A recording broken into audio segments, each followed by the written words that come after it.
म जनतालाई आभार मात्र प्रकट गर्दिन, यही रोस्ट्रमबाट प्रतिज्ञा गर्छु, यो मतादेशको गुण हामी जिम्मेवारी पूरा गरेर तिर्नेछौँ। यो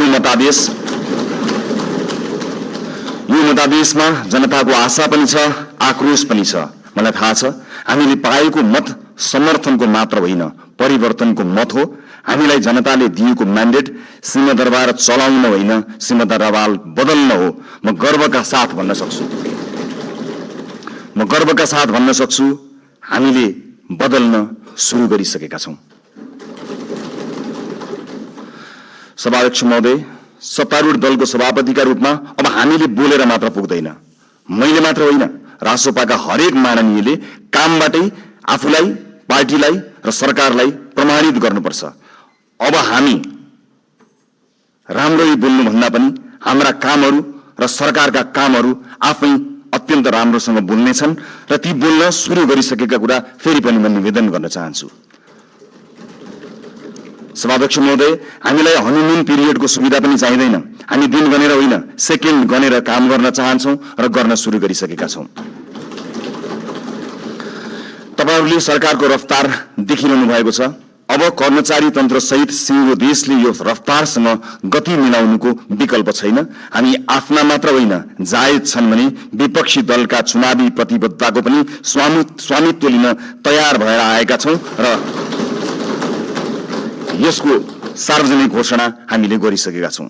सभाध्यक्ष महोदय, सरकारका प्राथमिकता, योजना र दिशा सविस्तार सम्माननीय प्रधानमन्त्री ज्यूबाटै आवश्यक परे बोलेर र आवश्यक नपर्दा नबोलेरै कामबाट प्रस्तुत हुने कुरा पनि म सम्मानित सदनलाई जानकारी गराउनेछु। र म आज केवल केही राजनीतिक विषयमा प्रवेश गर्न चाहन्छु। सभाध्यक्ष महोदय, यो सम्मानित संसदमा यसअघि पनि पटक पटक एकल बहुमतका सरकार नबनेका होइनन्, तर ती सरकारहरू इतिहासका अङ्क बने, इतिहास बदल्ने औजार बन्न सकेनन्। किन सकेनन्? दृष्टिकोणमा समस्या थियो कि प्राथमिकतामा, पारदर्शिता र जवाफदेहितामा कमजोरी थियो कि कार्यान्वयनमा? किन अवसरहरूलाई परिणाममा बदल्न सकिएन? हामी इतिहासबाट सिक्न लाज मान्ने छैनौं। जनताले अहिले हामीलाई दिएको विशाल बहुमतको इतिहास यो पनि फेरि गुमेको अवसर भनेर लेखियो भने हामी कलङ्कित हुनेछौं। हामीलाई त्यो मन्जुर छैन। रासोपाका साथीहरूलाई म सम्झाउँछु, हामी यहाँ प्रश्न सोधेर आएका हौं। अहिले बस्ने ठाउँ फेरि होला, तर आज पनि ती प्रश्नहरूप्रति हाम्रो नैतिक जिम्मेवारी उस्तै छ। अब साबित गर्नु छ कि हामीलाई केवल प्रश्न सोध्न मात्र आउँदैन, उत्तर दिन पनि आउँछ। समस्या देखाउन मात्र होइन, समाधान खोज्न पनि आउँछ। प्रतिपक्ष दलहरूलाई मेरो विनम्र आग्रह छ, हामीमाथि 24 घण्टा निगरानी गरिदिनु होला। शासनमा तपाईहरूको लामो अनुभव छ, हाम्रा कमजोरी उजागर गरिदिनु होला, गल्ती देखाइदिनु होला। यदि हामीले बाटो बिरायौं भने सच्याइदिनु होला। यदि हामी जनताबाट टाढा हुन खोज्यौं भने हामीलाई जनताको आवाज सम्झाइदिनु होला। हामीबाट अहंकार नबढोस्, हामीमा कुनै अहंकार नछाओस्, हाम्रा निर्णयहरू एकतर्फ नहुन्। लोकतन्त्रमा सत्ता पक्ष र प्रतिपक्ष प्रतिस्पर्धी मात्र होइनन्, एकअर्काका पूरक पनि हुन्। एकले काम गर्छ, अर्कोले निगरानी गर्छ। एकले योजना बनाउँछ, अर्कोले परख गर्छ। हामी प्रतिपक्षको आवाज कमजोर हुन दिने छैनौं, किनकि प्रतिपक्षको आवाज कमजोर बनाइयो र उपेक्षा गरियो भने लोकतन्त्र कमजोर हुनेछ। यो हामीले अस्ति भर्खरै देखिसकेका छौं। यो संसद बहसको थलो हुनेछ, प्रतिशोधको होइन। हिजो आफ्नालाई बचाउन र विपक्षीलाई फसाउन कानूनमै संशोधन गरिएको छ र अध्यादेश समेत ल्याइएको छ। त्यस्ता गलत क्रियाकलाप यथाशीघ्र सच्याइने कुरा म यो सम्मानित सदनलाई जानकारी गराउन चाहन्छु। प्रतिपक्षमाथि अहंकार र प्रतिशोधको त्यो अध्याय अब दोहोरिने छैन। आस्थाका आधारमा फरक व्यवहार हुने छैन। अब अन्यायपूर्वक विधि नै निचेर सुन्न मन लागेका कुरा नसुनौ भनेर कसैको माइक काटिने छैन। संसदीय समितिहरूमा संख्याकै बलमा प्रतिशोध र अत्याचार हुने छैन, तर सुशासनको वेग भने रोकिने छैन। न्याय पाउने पहिलो हक शहीदकी आमाको हो, त्यसलाई प्रतिशोध भन्न पाइने छैन।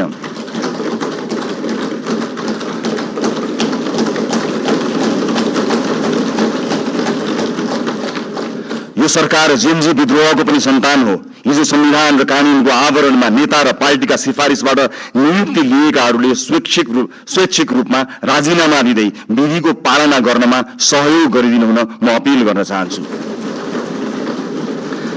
सरकार नयाँ नीति, कानून, मापदण्ड र मान्यताका आधारमा स्वच्छ र प्रतिस्पर्धात्मक नियुक्ति प्रक्रिया लागू गर्न चाहन्छ। हिजो नियुक्ति लिएका सार्वजनिक सेवा र निकायका पदाधिकारीहरूले स्वेच्छाले मार्ग प्रशस्त गरिदिनु हुनेछ भन्ने अपेक्षा पनि गर्दछु। सभाध्यक्ष महोदय, छिमेकी राष्ट्र र मित्र राष्ट्रसँगका सम्बन्धलाई सडकमा लैजाने र सत्ता छाड्न परेपछि विदेशी चलखेल भन्ने गैर जिम्मेवार र सस्तो खेल अब हुने छैन। प्रतिपक्षलाई समेत साथमा लिएर हामी मित्रवत, सहकार्यपूर्ण र पारदर्शी परराष्ट्र नीति तय गर्नेछौँ। त्यो रणनीतिक र दीर्घकालीन सोचमा आधारित हुनेछ। व्यापार, लगानी, शिक्षा, पर्यटन र प्रविधि मैत्री हुनेछ।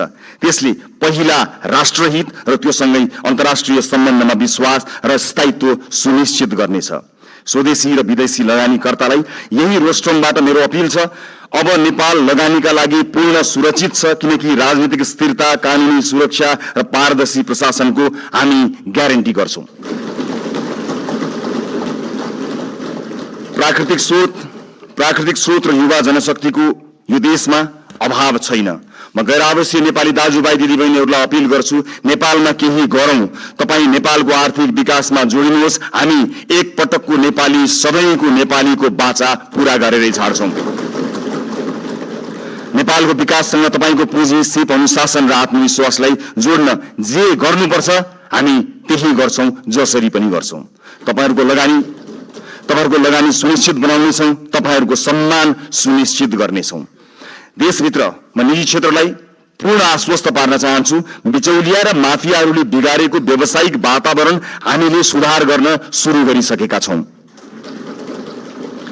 नीतिहरू अब बजारमा बेचिने छैनन्, निर्णयहरू कसैको दबावमा बन्ने छैनन्। व्यावसायिक क्षेत्रमा तपाईहरुले अनुभव गरेको असुरक्षा, अनिश्चितता र दबाव सधैँका लागि समाप्त हुनेछ।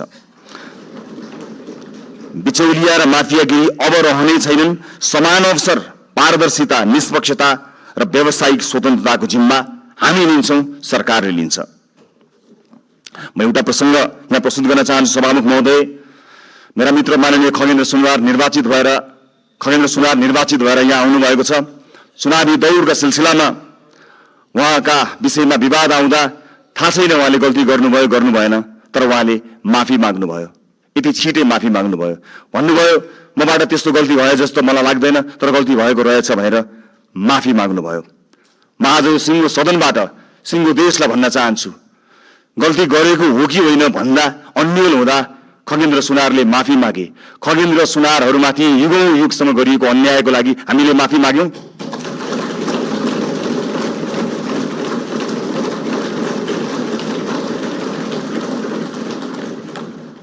यो देशको दलित समुदायलाई मैले आज सार्वजनिक क्षमा याचनाका साथ केही भन्नु छ। यो सरकार शताब्दीदेखिको विभेदको, अन्यायको, अत्याचारको इतिहाससँग पहिलो पटक सामूहिक र सार्वजनिक माफी माग्दैछ, त्यो पनि यो सदनबाट।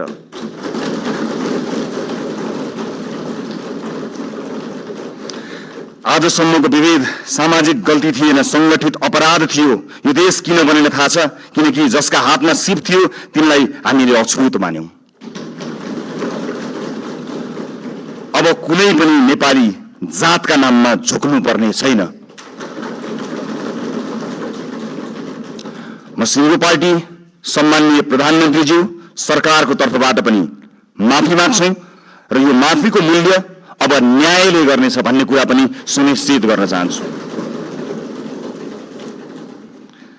यो रोस्ट्रमबाट मैले आमा र दिदीबहिनीहरूलाई पनि केही भन्नु छ। यो देशमा तपाईहरुले सबैभन्दा धेरै जिम्मेवारी बोकेर पनि सबैभन्दा कम अवसर पाउनुभयो। घर सम्हाल्नुभयो, परिवार बचाउनुभयो, समाज चलाउनुभयो, तर त्यसलाई काम मानिएन। महिलालाई अवसर अब अनुग्रह होइन, अधिकार हुनेछ। हामी सुनिश्चित गर्नेछौं शिक्षा र रोजगारीमा बराबर पहुँच, राज्यका हरेक तहमा अर्थपूर्ण प्रतिनिधित्व, कर्मस्थल र समाजमा सुरक्षा र सम्मान, अनि महिला विरुद्धका हिंसामा शून्य सहनशीलता।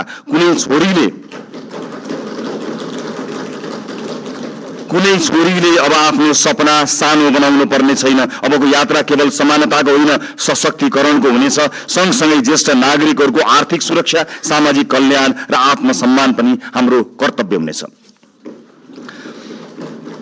आजको संसदको जनादेशका वास्तविक रचयिता हुनुहुन्छ वैदेशिक रोजगारमा रहेका नेपाली दाजुभाइ दिदीबहिनीहरू। यो देशमा आजसम्म सधैँ तपाईहरूले पठाएको रेमिटेन्सको कुरा भयो, तर आज म पैसाको होइन, तपाईहरूले तिर्नु भएको व्यक्तिगत मूल्यको कुरा गर्छु। परिवारबाट अलगिनु भयो, आमा बुवाको साथ गुमाउनु भयो, कलिला छोराछोरीको बाल्यकाल गुमाउनु भयो, चाडपर्वको रमाइलो, परिवारको माया, आफ्नो गाउँघरको न्यानोपन गुमाउनु भयो। कतिले आमा बाबुको मृत्युमा काँध थाप्न पाउनु भएन, कतिले सन्तानको पहिलो पाइला देख्न पाउनु भएन। आज म यहीँबाट क्षमा याचनाका साथ स्वीकार गर्छु, यो देशले तपाईहरूको त्यागको उचित सम्मान गरेन। अब तपाईहरूको पीडा केवल कथा बन्ने छैन, नीति बन्ने छ, राज्यको प्राथमिकता बन्ने छ।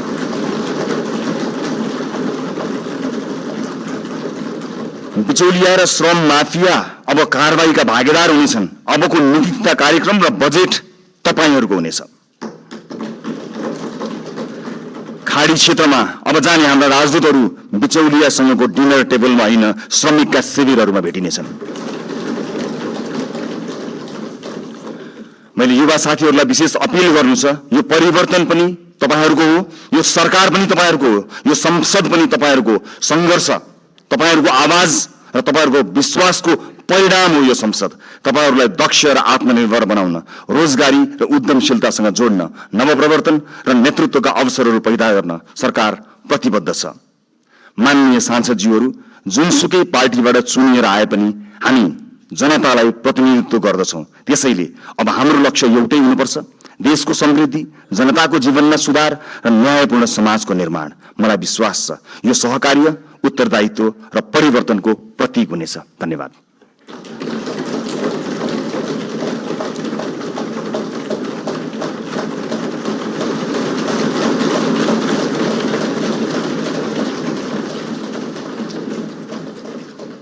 माननीय भीष्मराज याङजम्बे, समय 10 मिनट।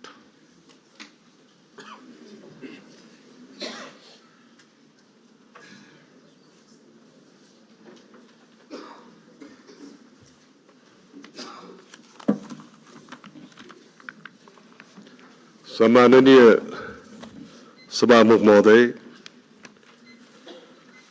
प्रतिनिधि सभाको यो पहिलो बैठक मार्फत हामी आज नयाँ यात्रा प्रारम्भ गरिरहेका छौँ। हामीले आज सुरुवातकै दिन संकल्प गर्नु छ, हामी नागरिकमा नयाँ आशा